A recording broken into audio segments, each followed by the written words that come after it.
स्वामी जी, आज हम जब कार्यक्रम शुरू कर रहे थे तो यूं ही बातों बातों में उस दौर में चले गए जब हमने आपके साथ मिल करके इस कार्यक्रम की शुरुआत की थी।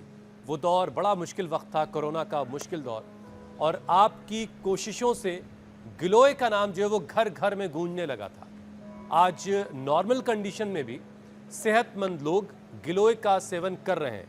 तो ज़रा इसके बारे में स्वामी जी बताइए कि इसका इस्तेमाल कब, कितनी मात्रा में और कितने दिनों तक किया जाना चाहिए या किया जा सकता है, और इम्यूनिटी मजबूत रखने के लिए लगभग 1 गिलोय क्या एक बालिस्त गिलोय, करीब 4 से 8 इंच की गिलोय, थोड़ी पतली है तो 8 इंच की, थोड़ी मोटी है तो 4 इंच की पर्याप्त है एक व्यक्ति के लिए। उसका रस पिया जा सकता है, उसका काढ़ा पिया जा सकता है, नहीं तो गिलोय घनवटी गोली भी हमने बना रखी है। फ्रेश ना मिले तो गिलोय का क्वाथ भी बना रखा है। गिलोय ओबिसिटी के लिए 5 अभ्यास तो हम कराते ही हैं। गिलोय ओबिसिटी के लिए, डायबिटीज़ के लिए, ये एंटीबैक्टीरियल, एंटी फंगल, इसमें सारी ये कैपेबिलिटी है। और गिलोय जो है किसी भी प्रकार के बैक्टीरिया, वायरस, फंगस से लड़ने के लिए, माने कम्युनिकेबल, नॉन कम्युनिकेबल डिजीज़ के लिए और जेनेटिक डिजीज़ से उभरने के लिए कितनी क्षमता है इसके अंदर।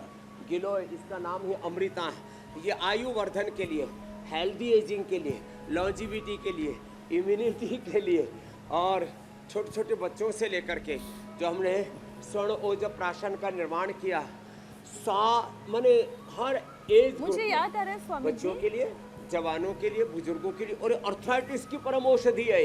आपने एक बार पहले बताया था कि गिलोय भी अगर ये बेल नीम के पेड़ पर चढ़ी हुई हो तो और ज्यादा अच्छी हो जाती है, और उसके गुण बढ़ जाते हैं। गिलोय, और वो भी नीम चढ़ी, जैसे करेला नीम चढ़ा बोलते थे ना, तो खाने को वेजिटेबल सब्जी के रूप में था।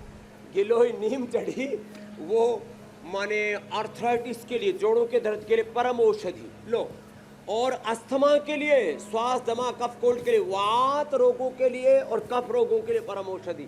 और फ्रेश ली जाए या इसका काढ़ा बना करके ठंडा करके पिया जाए तो कफ रोगों के लिए त्रिदोष नाशक है ये। लो, त्रिदोष नाशक, और यदि उसको व्यापकता से इसके साथ कहे तो ये सर्व रोग नाशक है। अमृता मरने नहीं देती, अकाल मृत्यु नहीं होती। अकाल मृत्यु जो है को टालने का सामर्थ्य एक तो भगवान शिव में है और दूसरा गिलोय में है, अकाल मृत्यु को टालने का सामर्थ्य। स्वामी जी, आपने गिलोय के इतने फायदे बता दिए। जैसे हुसैन जी ने कहा, अमित जी ने कहा, मेरी बहन मीनाक्षी जी आपने कहा, 1 2 3 5 जड़ी बूटियां सब लोग अपने घर में, अपने गमलों में, अपने छत में, अपने आंगन में लगाएं और दूसरों को भी बांटें। तो ये जो हमने एक सघन अभियान शुरू किया था, आज जड़ी बूटी दिवस पर उसके लिए फिर से एक बार आह्वान करते हैं। इससे तो अब किसी से मुलाकात करने जाना है तो मिठाई के डब्बे से बेहतर है, बुके से बेहतर है कि एक पौधा लेकर के जाइए, और जड़ी बूटी का पौधा है तो फिर तो कहना ही क्या है।